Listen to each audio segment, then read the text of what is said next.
In a northeastern suburb of Perth, shoppers at this mall are about to witness a bizarre crime. We don't actually have a lot of trouble here. We have a regular customer base here. So there's a lot of people just coming in, running out, getting what they need to get. But today is different. Someone has come into the shopping centre with other business in mind. CCTV footage later analysed by police shows a man walking through the mall. He then walked past our liquor store and out into the northern entrance. He appears to look into the news agency, but then continues outside. At that moment, a woman walks in carrying a handbag. He turns around and follows her back in, obviously thinking that, she's a target. Seconds later, there's a commotion. The man exits the news agency with the woman's handbag and sprints down the mall to the southern entrance. But this guy's legs are working faster than his brain, and he doesn't take note of the plant blocking the fixed glass panel.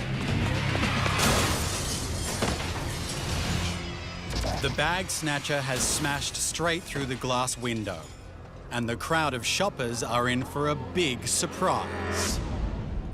I was actually sitting in the office when I heard a big bang. I didn't know what was going on. It actually sounded a bit like an explosion. I ran out into the shopping centre. Initially, people didn't really know what was going on. We weren't aware that a bag snatch had actually taken place. One of the other customers, who was sitting in the lunch bar, he came running out to help him get up. But suspicions are soon aroused when another man appears from a waiting car and begins to act strangely.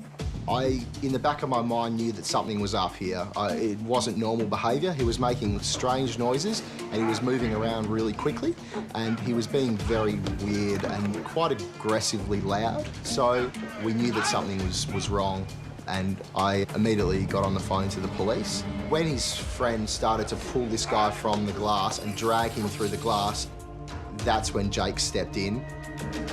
Tattoo artist Jake didn't know that his afternoon break was about to turn into a potentially deadly situation. I was outside at the time. Once I heard the big sort of smash, I moseyed on in. I seen a dude on the ground and the window all smashed. I initially thought someone had thrown him through it, so I went down to try and help him up. What Jake didn't realise was he'd walked straight past the bag snatcher's victim. Well, his buddy was there when I first went out to pick him up, and I was going to give him a hand, because I didn't know what happened. But then a lady yelled out that he'd stolen a purse. So yeah, I stood on him. The bag snatcher is still groggy and puts up little resistance as Jake gets hold of him. The adrenaline just kicked in, and I just held him down and said, "You're not going nowhere, mate." His accomplice runs for the car, but he's not leaving yet. He's about to take this situation to the next level. He started reaching under the seat and that and saying, "Yeah, I've got a gun." So I picked his mate up and held him in front of me like a shield, and I was telling him in no uncertain terms to, "Come on then, shoot me, mate." I think he didn't expect that response. It's a standoff, but this situation has escalated too far already. Everyone was milling around, so by then I'd sort of think if one of the bystanders had the number plate and that, and he said, "Yep, I've got everything. So I said, "Oh, well, I'm going to let this guy go." There was blood splatter all over the ground and that, so I knew it wouldn't have been long and the cops would have made an ID.